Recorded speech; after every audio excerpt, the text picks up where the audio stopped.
Paul Harrell, weekdays from 4 to 6. Learn more at paulharrell.com.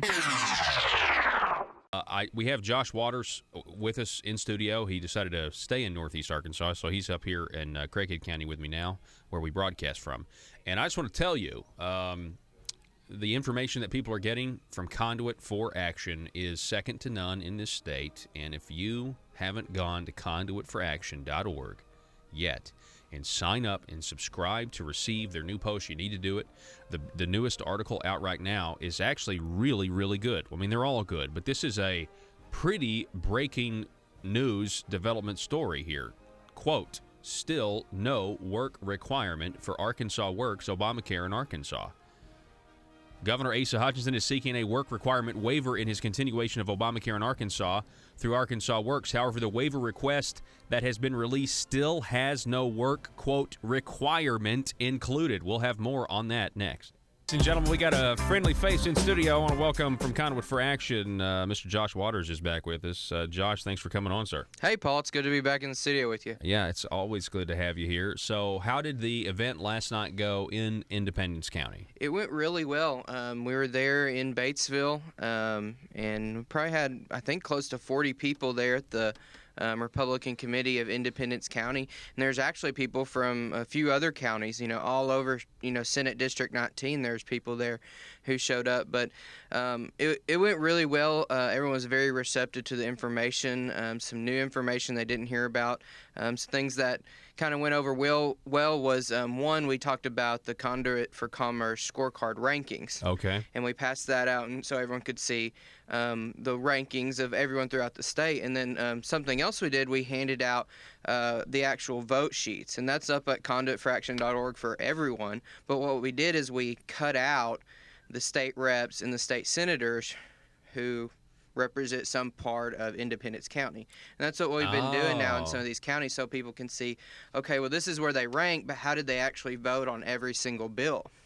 And so it seemed like people were very interested in that and had the handouts, and so they can take, home and read all 30 votes. And so that was well received. And something that was interesting that came up was when we're looking at it more closely, we could see, okay, well, these committee votes were also included, right? Yeah. And that was, a point of contention with some people, like we shouldn't include committee votes. Well, what we saw was there's people who voted one way on the same bill in committee and voted the other way on the same exact bill when it got to the House floor.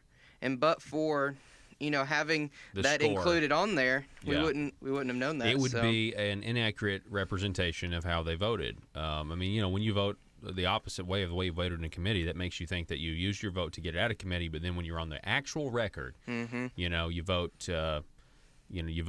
you vote no, or you vote differently. I mean, that's the biggest problem with committees, is it's just where in my opinion, it's where transparency goes to die, is in these committees, because nobody knows what's going on.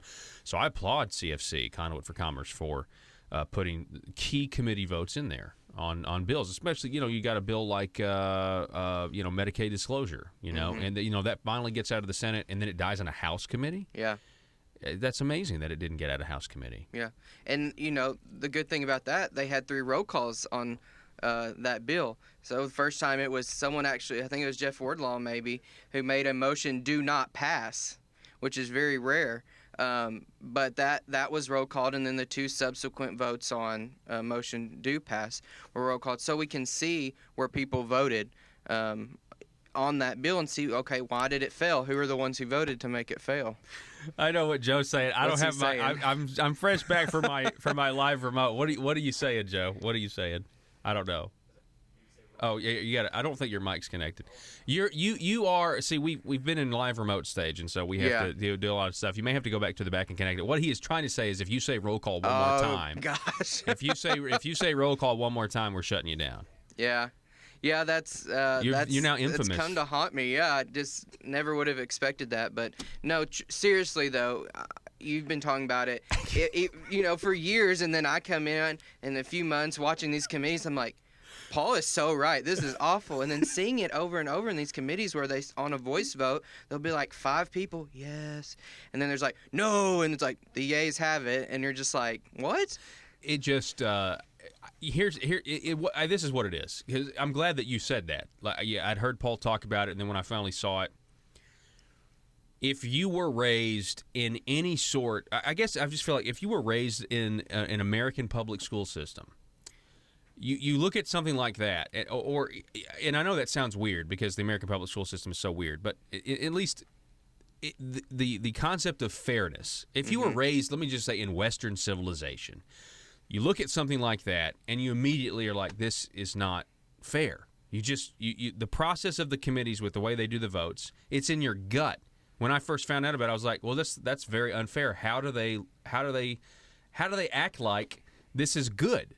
And yet they defend it and they act like it's good. It's they have to just completely turn a blind eye to it. So I'm glad you said that. Yeah, it's and I couldn't even imagine being a chair of these committees. It's the system itself. It's not any particular chairman or any particular person on the committee. It's the system itself of trying to determine where there are 11, yes votes out of 20 people in these House committees, and trying to hear that, especially whenever it's a contentious bill. I would say maybe only when it's contentious. It's pretty clear some other times, but whenever there's 5 or 6 dissenting people and 8 or 9 yes, but how can you tell? Yeah, so. And it's just essentially it comes down to, look, if we had the ability of telekinesis, then then this system would work fine. Well, you wouldn't even have to have audible yeses and nos at that point. You would just, but we don't have that, and so just why not record all committee votes? So we know where each legislator stands on each issue, and then we, the voters, are more powerful. We're now empowered to go make better decisions. And I mean, it's pretty much black and white. I will say, at the Calvin Coolidge Awards, so this was brought up that with Joe Jett, and it was in my opinion, it was a little bit inflated what happened because people were saying, and then Josh Waters stood up and demanded a roll call vote. It's like, no, you didn't demand anything. No. But we were so respectful. And you were just like, listen, I would just ask that you guys do a roll call vote because I'm afraid that what's going to happen is there's going to be 6 or 7 audible yeses. And that's when you got cut off, or you were just essentially saying, and that's exactly what happened. Yeah. The roll call vote went down on the internet tax, and it was passed out just on a voice vote. Then somebody made the motion. Democrats made the motion, I think, for the actual roll call. Yeah. And what happened was it only had like 10 votes, and so it failed. Exactly what you were warning them, and yet you just pointed out, it dropped a bomb. The entire system was really just exposed to being exactly what we're talking about right now. What, Joe? Nope. Okay. This is ridiculous. Okay. All right. So let me ask you about James Sturch. State Representative James Sturch did not show up at the Independence County Republican Committee, and James Sturch is a Republican, or at least in name only. And he is, Batesville is his district. Yeah. But he wasn't there last night. He wasn't. We talked some about the special election reform bill, and as you've talked about several times on here, we showed the video of where he walked out on that special election reform bill after he voted for it. And so people were, wondering, like, well, what does he have to say about this? And they're like, well, we can't get him. Someone's like, well, he won't come to the committees.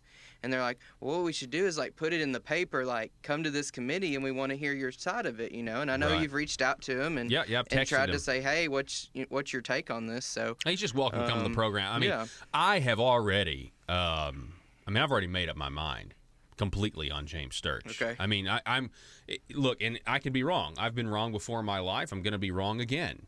But I've seen the video. He's welcome to come on. I guess he's welcome to come on the show and say, I had to use the bathroom really bad, and then I got outside, and then I realized that I didn't have to use the bathroom, and I came immediately back in for the next vote. He's ducking you, Paul. Yeah, probably. I'm glad your microphone's working. Me too. Okay. So, did you show the committee the video, the Conduit for Action video of James Sturch walking? Yeah, it was requested that some people had heard about it, and they're like, "Well, we saw it. We want the whole committee to kind of see this." So, we just pulled up the YouTube video. What was the reaction? What was the reaction there? Some people had seen it, some people had not, and so there was some audible like the moment it actually happened, because there's kind of this build up. It's about a 3.5 minute video, so whenever you actually see him walk out, that's when people are like, man. And so so I mean, if he would have been there, he could have, explained it. So I don't know. And we'll see what happens. I was talking to somebody at the meeting who was down at the Faulkner County Tea Party right after the Conduit Fraction James Sturch video came out. It's a great video. It's over at conduitforaction.org, where you see State Representative James Sturch, folks, literally look at his cell phone and walk out right after he had voted for a bill, and they're sounding the ballot, which is a procedure. Really, it's an opposition measure used to make sure that the people that voted for the bill are still in the room. Mm-hmm. And you have to be in your seat when your name's called. And James Sturch, they go alphabetical, and so Sturch is at the bottom of the list. So he's sitting there, and they realize that they're not going to get to 50 votes. Meaning, they had 52 votes, and they were at 51 because one person had already been struck because they weren't in their seat. So you get to the S's, and James Sturch walks out of the chamber, and so. This is a fascinating video, and when it first broke, Faulkner County Tea Party showed it at their meeting. And I had a story that was relayed to me that there were, in that room at the Faulkner County Tea Party, some women from the Pulaski County Republican Women's Organization. And the Pulaski County Republican Women Organization had just come from one of their meetings a few days ago where James Sturch was the speaker. And when they saw the video of what he had done, the way this was referred to me, they were absolutely appalled that James Sturch had misrepresented himself as a conservative to the Pulaski County. Now, first of all, James Sturch is a representative from Batesville in Independence County. Why he's speaking at Pulaski County Republican women's groups, I don't know. Maybe he's trying to raise money for his Senate campaign or something like that. But these two women, what they do is they were so enlightened by this information, and this is how you know, folks, that knowledge is power, and what Conduit for Action is putting out there is power, and you guys have got to spread it. You guys got to tell people to listen to this program, tell a friend, buy our Liberty Machine T-shirts. You got to do everything you can to help us spread and build this Liberty Machine. These Republican women from the Pulaski County Republican Women's Group, they went back and they said, we are going back to the Republican County Women's Group in Pulaski County, and we are going to tell them, we are going to show them this video, and we're going to show them the contrast in who this man represented himself to be versus what he actually did, and we have the proof. And this happens not just with James Sturch. This happens so many times when you look into the video that's online that many people don't even know is online. We do the best we can to try to capture it and put it on YouTube where it's an easier shareable format. But I thought that was so encouraging, and then the people at Independence County last night certainly recognizing the merit behind the information that we're getting out.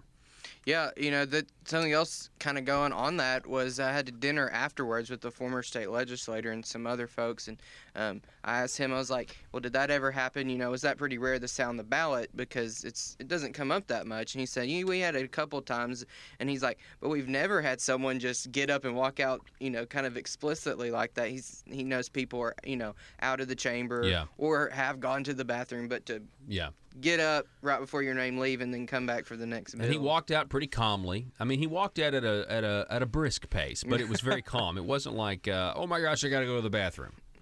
I'm sorry, I just think that's a different walk? I think that's well, it could be, depending on, it could be a sprint or it could be very slow, very careful. So is it going to be the Sturch walk is what happens now when you want to... The Sturch lurch. The Sturch lurch. Oh, no. That's what I'm saying. I'm calling it. He had the Sturch lurch out of the chamber. Glossary term right there. There you go. We can use that. That's now a Paul Harrell program glossary term. Joe, please make a note. The Sturch lurch. And what it will be is it will just be a blanket term where somebody leaves a room for a legislative sleight of hand purpose. You have to be walking or running to do it. There you go. I don't know. Eventually somebody else is going to do this. Yeah. Oh, okay, Joe. Say what you said, Joe. What did you just say? That's interesting. It's the walk when you come back in the chamber, not when you're leaving. The lurch back in. The lurch back in where you've now thwarted the will of the people. Yeah, and they don't know about it. And you're like, is the coast clear? Yeah, it's clear. Like, you kinda, Is the vote over? Is the vote Okay, here we go. you run out, and then as soon as you run out, you kind of crack the door open and peek your head in through the side and go like, "Is it over yet?" Yeah, the Sturch Lurch. Yes. Okay, we've coined a new term. There you go. I like that a whole lot. Well, Josh, you know, what else is kind of on the horizon? I mean, what are you seeing out in the political horizon? I mean, I know we have, there are primaries coming up, next year, and that's where you have Republican on Republican violence. This is all the figure of speech, Yeah. obviously. But what do you see coming up? I guess a couple things. One, I'm very interested to see in the governor's race who the Democrats are going to have run. I think that's going to tell a lot because, Asa's announced, and then Mark West, the Libertarian. And so I think it's going to be very interesting to see who they decide to run. Are they, a sitting senator or state rep, someone kind of high up? Are they going to come out and go all in and try to win? Or are they just going to run, kind of put someone up who really has no chance just so they can maintain ballot access? So I think that's going to be interesting because I think if they just kind of sacrificial lamb candidate kind of person, then Who's it going to be? Is it going to be Keith Ingram from West Memphis? I don't know. He'd be a good just placeholder. I mean, that's all the Democrats are. The Democrats know that they have a small chance of bringing this thing back towards them, and it's very, very minuscule chance. And the only way they can do it is if Asa stays in office because he's so lukewarm, he's so progressive, and they have the ability to avoid people finding out. So they're going to need to split the vote because if the entire Republican Party, and I understand down at the state party convention, there was, the way it was described to me was, and were you down there? Were you at the state party? You were. I was Okay. not. It was just described to me as by several people. It's just kind of a shift in the winds. Meaning you could tell that there was a lot of people who and at the Reagan Day dinner where Judge Jeanine Pirro was there. I mean, I hear Judge Jeanine Pirro, and she's speaking boldly. She's doing everything that Asa doesn't because he doesn't know how to. He's not a real conservative, in my opinion, and yet you could just tell by accounts that were given to me, people are just starting to kind of be like, you know what, Asa, the scale has more bad than good on it now. You know what I mean? The negativity of your administration and what you're not doing is really now outweighing any spin, anything. It's really getting hard to spin for this governor if you're a Republican, I think. So, and you've got but I don't know. It probably could be a placeholder like Keith Ingram. Yeah, and because I think what we may see is if it's just someone running as a placeholder, well then they don't really think they can win, and so Democrats will just vote for Asa so they can be with the winner mentality. Yeah. Whereas if it's a really strong Democrat candidate, I think what we will see is a lot of more conservatives not vote for Asa, maybe vote for Mark West or just sit out that. I totally. spot. Yeah, I think there will be. Mark West says there's been some people in the GOP that have reached out to him and said, we're going to vote for you. If it is just Mark West, if it ends up just being Mark West and Asa 101, I think there's a possibility for a historic election. Yeah. I really do because The Libertarian National Party might be subplanting into Little Rock. You're exactly right. I mean, it's a minuscule chance. It's a larger chance than the Democrats. I tell you this: if it's just Asa and Mark, there's a larger chance. It's a large chance than the Democrats have to actually ever take back control of the legislature. You know what I mean? Yeah, I mean, 76. It's certainly 76 Republicans right now. That's going to take a while. Yeah, but I guess I could see that if the Democrats get in, maybe it splits the vote because you never know. You might have Democrats that are like, well, I'm going to vote for the Libertarian because I don't want to vote for a Republican because of Donald Trump. You never know. Yeah. So yeah, a lot of speculation. Yeah, I think that's going to be interesting. And then what the primaries that actually come out. So when filing actually happens, people have to put the paycheck down because I think we will see. And it's kind of talking about last night, Independence County, they had a sheet of all the Republicans who were running, and there's like hardly any Democrats. So what I'm kind of worried about people have speculated on this, but I think we might actually see it a lot more in 2018. No one's going to run as a Democrat anymore, hardly, because they don't think they can win a general. And so everyone's just going to jump into a Republican primary, regardless if they're conservative or not. And so then all these Democrats are going to show up for their friends who are also Democrats running in a Republican primary. So seems kind of conspiracy theory out there, yeah, but that's a real possibility. that's something that worries me. I kind of hope there are lots of Democrat primaries in Arkansas and Republican primaries so that people can, be in their respective parties, and so it's more reflective of the platforms. I asked Doyle Webb this a couple of weeks ago. He was not ready to support a closed primary process just because there's still people that are kind of on the fence. What do you think? Do you think a closed primary process would be good? I mean, it would force people to, if you want to vote in our primary, you got to register as a Republican. I can see the argument of why would the Republican Party let people who are not Republicans decide who their nominee is going to be? Yeah, it's like, with the presidential primary last year, in 2016, a lot of people who had never voted in Republican primaries before, they voted in it, and for president, well, then all these other races down the ballot were there too. And so I think it's kind of hard to know who those people are if they've never voted in a Republican primary before. Yeah. And so one thing we did saw, I remember from the presidential elections, was in the closed primary states on presidential primaries, Ted Cruz would always do a lot better among actual Republicans, Republican Party, that's true, strongholds. And so I think you would definitely see a more conservative bent coming out of Republican Party primaries if they had closed primaries. So. So we're talking about primaries right now. We're going to go to break. We've got Josh Waters who's going to be with us at least, I hope, through the first segment of the next hour, if you can stick around. But watch Conduit for primary endorsements, folks. That's what you need to do. You need to watch out just because there's going to be some great, let's just say there's going to be some really bold contrasts between non-platform Republicans and those that actually believe in the platform and are not ashamed of it. And then we got to go to break. Okay, sorry. 870-275-9799. That's the telephone number. Call or text range. Hey, we also got Josh Waters back in studio with us for a second hour. Josh, welcome back, sir. Hey, Paul. It's good to be here. So we mentioned just primaries a little bit. You want to comment any more, just briefly, on the primary process that's coming up, and and Conduit, their role in any of that?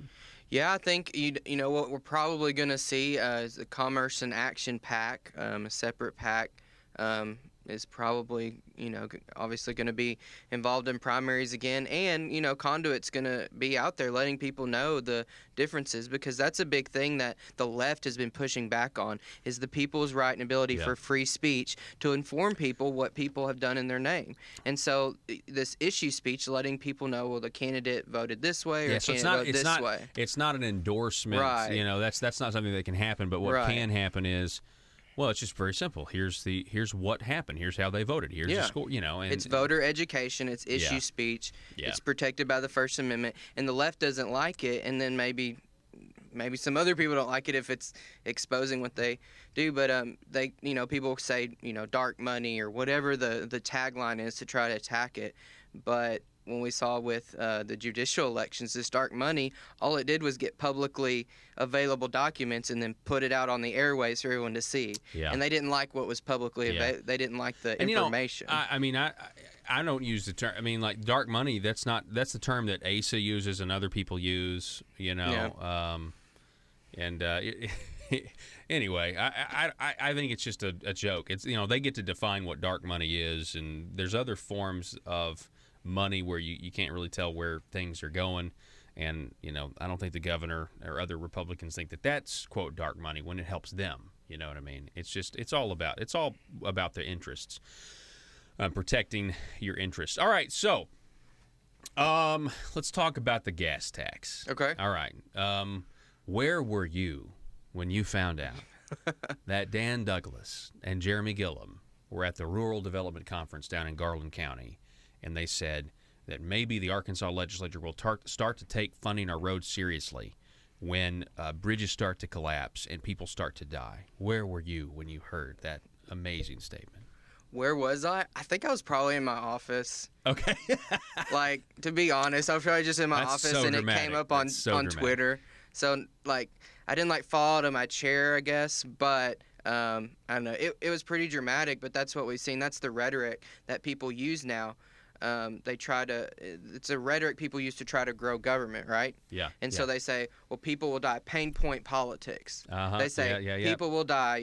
People will be, bleeding in the streets if we don't get this. Bridges will collapse. And so they always apply pain point to whatever is an actual essential function of government. Yeah. Now, don't pay attention to all the money we're spending on welfare over here. Don't pay attention to all the fraud and abuse that for these government contracts for the software program to track the Medicaid program and everything. Don't pay attention to all the money we spend and blow over here. But when it comes down to needing more of it, well, we need it for the roads. Well, I think what they should do is prioritize kind of a consumption-based idea, which most, I think, conservatives are on board with. And so when we have new car sales, used car sales, road use fees, road use taxes, those kind of things, direct that money into the roads. And then another thing, Paul, when I was thinking about looking back, so they had a highway funding plan in 2016. It was great. I thought, okay, the governor came out, kudos for him at the time. This is a plan and we're not raising taxes. They found a way to do it. Well, what that was, it was tied to the surplus each year. So what we know, didn't have a surplus. Right. So just a few million this year. So what we've seen is because of Arkansas's spending problem, we now don't have the money that would have maybe been there in years past to fund the highways. Wow, if you just not put the $70 million back in. Yeah, and that a lot of that was going to Medicaid expansion. I think $43 million of the $60 that he put back in was going into that. And so at the end of the day, if they wanted to and they want to prioritize, I think they can find the money. Yeah. And I hope that's what they'll do. Yeah, pain point politics. Mm-hmm. Number 4 from on a list that we talked about last week on the techniques that government uses to grow. The matching principle, false proof, disguise what they're trying to do, pain point politics, economic development, and projection and deflection. These are 6 concepts that are really, really, really good. So now we have. Did you read David Ferguson's piece over at Conduit for Action that had the stuff in there about Amazon? I thought this was incredible, and I told people the other day. I said, I'm kicking myself. That I didn't think of this comparison before, or at least think to ask this. But when he talks about online sales taxes versus local businesses, a failed excuse for more tax, he details in here something incredible, that ever since Amazon's been voluntarily, quote, collecting the tax, small business hasn't seen this huge uptick in business, which kind of debunks their theory that we have to put a new tax on the people of Arkansas so it'll, quote, save small business. Did you see that article? Yeah. And I think a great example of this is right here in Jonesboro. Since Amazon started voluntarily collecting, the Sears here in Jonesboro went out of business. Well, Sears also announced they're going to be selling their appliances on Amazon. And the very day they announced it, their stock spiked. And that's just, I think, a fundamental shift we're seeing in how people buy things. Free market. That's exactly right. The free market has innovated past the point that the government is needed in a transaction. There's no infrastructure services that are provided to get there. You've talked about this a lot. And so I think David's exactly right. And if anything, he talks about how it's going to hurt small business if they have this. And I agree with that.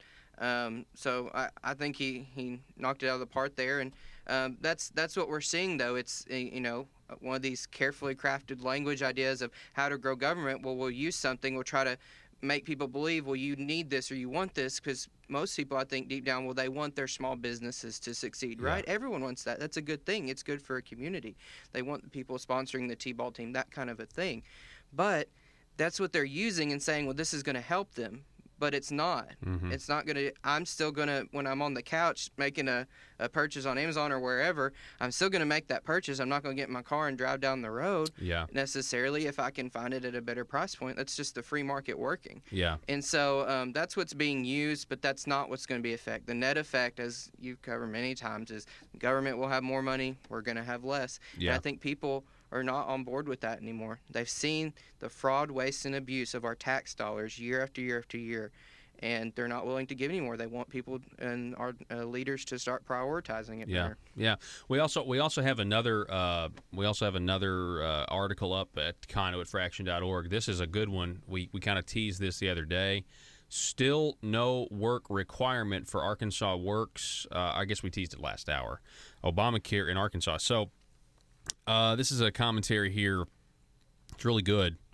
I had no idea. I mean, we've talked about some of the exemptions, but I mean, this piece straight up says, and Josh, feel free to add to this, the waiver request for work requirements that Asa Hutchinson is asking the Trump administration for, that has been released, that we can read for ourselves, quote, still has no work requirement included. Yeah. Can you address that a little bit? Yeah, and that's, during the special session, that's when this idea came out where we're going to seek, the waiver request from the federal government to implement what they coined as a work requirement. Well, at the time, I remember Senator Brian King like, well, what's this work requirement going to be? And they're like, well, they'll come up with it later. You got to pass the bill to find out what's in it. That's exactly right, too. And so for the last few months, it's, we're going to have a work requirement. We're going to have a work requirement. We're going to have a work requirement. Well, okay, let's look at what it actually says. And when we look at what it actually says, it's really just a work option. It's one of many options. And like you said, and you've covered on here, there's so many exemptions built in that half or more of the people who are on the Obamacare Medicaid expansion program, Arkansas Works, they're going to be completely exempt from any type of work option. But then after that, I think there's 6 or 7 things on there they can search for a job, however many hours a month they can look at that. Some other options are going to workforce training. They can participate through the Arkansas Department of Workforce Services. They can take a class. This was a good one. They can take a class on health insurance using the health system or healthy living up to 20 hours a year, and that'll count towards this combination. You combine all of those. Hang on a second.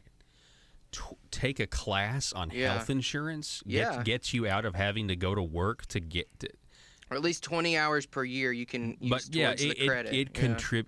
Taking a class on health insurance. Yeah. I wonder if Blue Cross and Blue Shield is going to offer that class. And get paid for it by the government. I'm sure they will. I'm sure it's going to cost, that is the most ridiculous thing I've ever heard. Take a class on health insurance, using the health system or healthy living, or what does that mean? Or healthy. So if you take a class on healthy living, like a nutrition class, you get out of a work requirement. This is nuts. That's the dumbest thing I've ever heard. I honestly say that. You guys in leadership, that's the dumbest thing I have ever heard. And to be fair, it's part of, so they'd have to do other things in conjunction with it, but they can 20 hours a year can go towards this option, and so they have to have 80 hours a month between these 6 or 7 options, one of which can be work. But if you finagle it right, and I think some people just might, there's a way that they can continue to get without any work whatsoever. And so that's what's we tried to, I think the Conduit Fraction tried to do there, was to say, okay, well, let's look into what this actual work requirement is. Maybe it's better than what we have, sure, but is it truly a work requirement? And so when we look at the actual waiver that was sent off, you're not really required to do anything. Right. Yeah, there's a lot of loopholes. Right.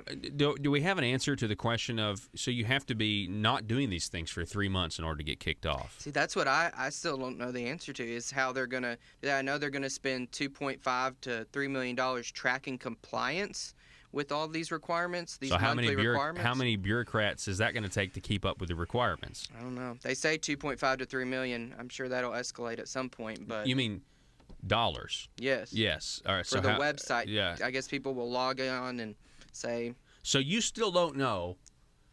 So we still don't know when you actually get kicked off the program for not working or not doing any of these things, not volunteering, not looking for a job up to 40 hours a month, that sort of thing. I don't know. I think they've addressed that. I feel like I've read that. I need to go back and look without saying definitively anything. But I don't have it in. The number in my head is they have 3 months to not do these things month after. So you don't do it for 1 month, you don't do it for second month. After the third month, you're kicked off. So my question is, okay, you have 3 months. well, if you go 2 months without doing any of these things, and then you go 1 month doing them, do you get to keep it? And then can you not do those? You know what I mean? Can you not do it? And really, the kicker is going to be, do we have people? I mean, a year from now, or a year after this thing gets approved, I want to see a list of the people that have been kicked off for not working. And I don't think that list is going to be very impressive. Yeah, that's just my prediction. I think there will be some people. I mean, every time we've seen other things like this, these kind of requirements. One, I think they've been a little stronger on some other welfare programs because these exemptions kind of swallow the. Listen, if your work requirement for food stamps, well, you can go to work to get your food stamps, or you can take a class on how to feed yourself. I mean, you guys are just. I mean, I'm sorry. I don't know what else to say. It's an embarrassment. I mean, it really is. Yeah. Well, and that's what we see is when it actually comes to the details. When you read subsection E, line 2 of a bill or of this waiver request, and you actually get into the details and put it out there, we find these kind of loopholes sometimes. So I think we will see people go off of it just because some people just will not comply. They will not report or do what they're supposed to do whatsoever. Mm-hmm. So I think we will see some people go off the program because of that, which will be a good thing. But I think if we're really going to say, well, this is a work requirement, and I think you've said it on your show before, if there's a true work requirement, they wouldn't even qualify. If they were actually working full-time, you make too much money. Yeah, you wouldn't. And that's what pokes a hole in this whole thing. The welfare cliff is still there. You're still playing with somebody like, oh, I work 30 hours this week. I'll work 29 next week, so I get to keep my free health insurance. Mm-hmm. I mean, that's the danger of this. Let's see here. I've got a few text messages here. This was sent just now. We have Robert in Pope County. He's listening on a great affiliate, KARV, 101.3 FM out of Russellville. Paul, we should always have close primaries because otherwise the left has too much control over who the Republican nominee is. Makes it difficult to put a true conservative in office. Robert, we appreciate your text message. That's a good response. I think I certainly would agree with that at this point. I think a close primary would be a good thing to have, especially for the statewide. I'm sorry, the local races. I think it would really make sure that you have, because here's the thing, Josh. We're kind of deviating from our topic here. Go to Conduit for Action, look at the still no work requirement. It's really good. You've been to all these county committees, and matter of fact, let's go to break now. Let's talk about that when we come back if we have time. I want to talk about the consent of the governed. When we come back, you're listening to the Paul Harrell program. Liberty Machine rolls on next. All right, we're joined now by Mr. Josh Waters once again from he's an attorney, political strategies. Client is Conduit for Action. So you're doing. I mean, you always do a great job. And we were just talking about the consent of the governed and the fact that close primaries. We had a good text message from a listener about close primaries.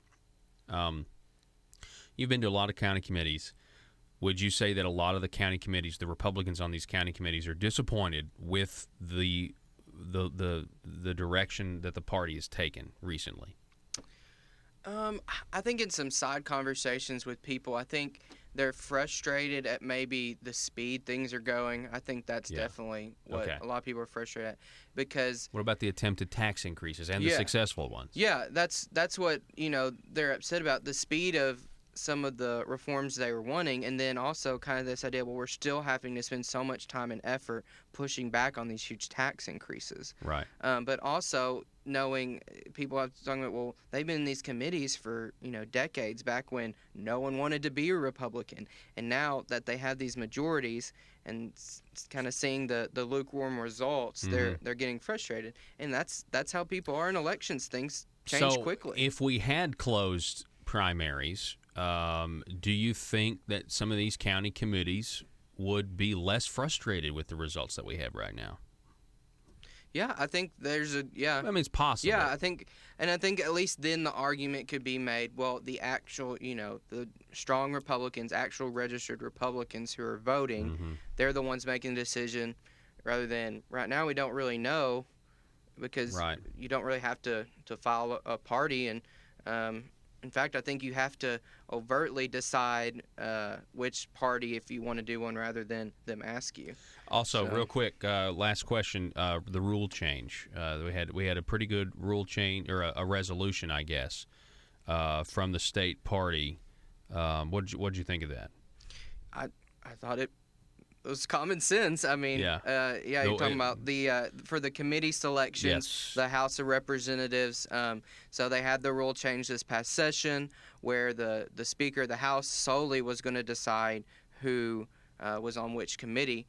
And so I think it was common sense for the Republican Party to say, well, one, they want to make sure that the majority party has a majority of the committee, Okay. like they do in D.C., and that all the chairmen are Republicans, and that was in the resolution. So Yeah, common that sense. made total common sense.